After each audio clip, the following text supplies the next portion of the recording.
ठाकुर्लीतील तरुणाने दैनंदिन जीवनातील रेल्वे स्टेशन परिसरातील अनुभवलेलं दृश्य गणपतीच्या देखाव्यातून मांडण्याचा प्रयत्न केलाय।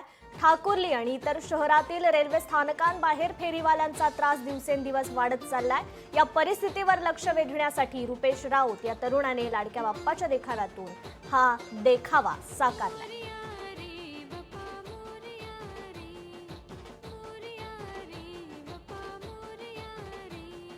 जर आपले रेल्वे स्थानक आपण बघितले तर प्रामुख्याने म्हटलं तर कल्याण, डोंबिवली असतील, घाटकोपर, नालासोपारा, विरार, बोरिवली हे सगळे जर आपण स्थानकं बघितले तर ह्या स्थानकांच्या बाहेर जी फेरीवाल्यांची गर्दी आहे इतकी प्रचंड वाढत चालली आहे की ज्याच्यामुळे सामान्य माणसांना अगदी चालणं पण एकदम त्रासदायक बनलंय। हे फेरीवाले कधी-कधी तर अगदी जिन्यापर्यंत येतात। तर हा त्रास कुठेतरी आम्ही इथे दाखवण्याचा प्रयत्न केलाय।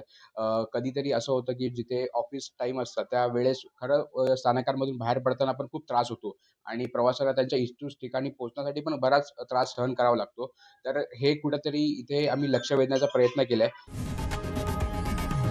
लोकशाही मराठी ऐका, पहा, जागरूक रहा।